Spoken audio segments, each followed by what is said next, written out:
Today we're talking about custom builds, and in particular on today's part is how we select the component group and how we select all the parts. There's a definite method to this, and I think it'll really help a lot of folks.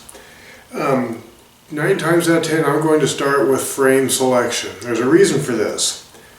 Number one, the frame itself is going to dictate what type of headset goes in this, which in this particular case is an 1 1/8 zero stack headset.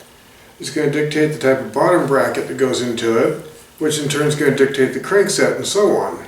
Also with this, disc brakes or V-brakes, either one would be compatible with the back of this frame. We're going to go with disc in this particular case.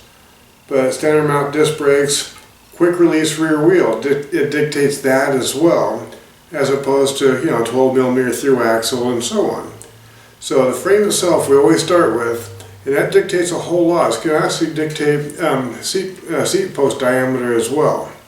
In this particular case it's a 31.6. From there, frame itself, the next step I like to go with is the fork, and here I'll show you why. Okay, a fork. The frame dictated a straight 1 1/8 steer tube as opposed to a tapered or 1 1/2 and so on. There's a few to pick from. But the frame dictates that, so that's what we went with here. In this case, it's a Marzocchi Marathon cross-country air fork style. Quick release wheel, post mount disc brake.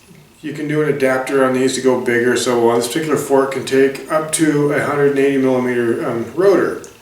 And in this case, it's going to be a 160, so it'll bolt straight on, no issues, but definitely a quick release wheel. So now we know from the frame and the fork that we have to have quick release wheels. And so that would be the next step. The wheels, in this case, were set quick release front and rear because frame and fork dictate that. And it's a standard 6-bolt mounting on the rotor, as opposed to the center mount Shimano types. So there's a definite difference there. That's going to dictate the type of disc brake rotor we go with. So a definite deal there. And also on the cassette. How big a cassette can I go on this? In this particular one I can do up to a 10 speed, that's what we're going to put on it. So it's going to be a real nice setup that way. Now on top of that, the frame also dictated bottom bracket. 68mm threaded bottom bracket, it goes right in, cut to thread on the other side. In this particular case, bottom bracket came with cranks. That's part of how we did this. So that's going to be the crank goes on, single ring front, 10 in the rear. It's going to match up really, really well for all things considered. That's a lot of it though, how I like to select all these parts. Just because doing it one step at a time, one part dictates the next, and so on.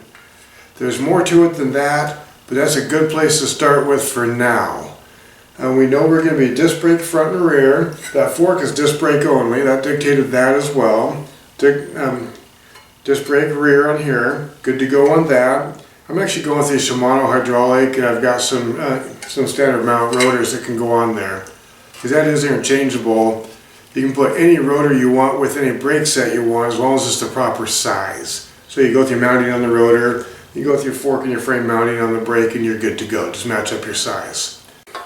There will be a lot more to it after this. We're going to show how to adjust everything when we put it together. A straight bolt together I think most people can handle, but then how do you adjust everything in what order, etc. That's going to be a whole nother setup too.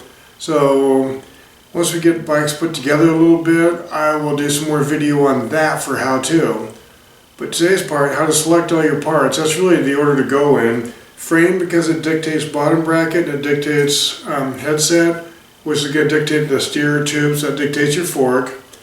Your fork and your frame dictate the wheel set. Wheel set dictates the rotors, and from there the brake mounts, etc. That's all dictated. Frame also dictates seat tube, so you know what kind of seat post to put on there, what diameter. And that's what I've got for today.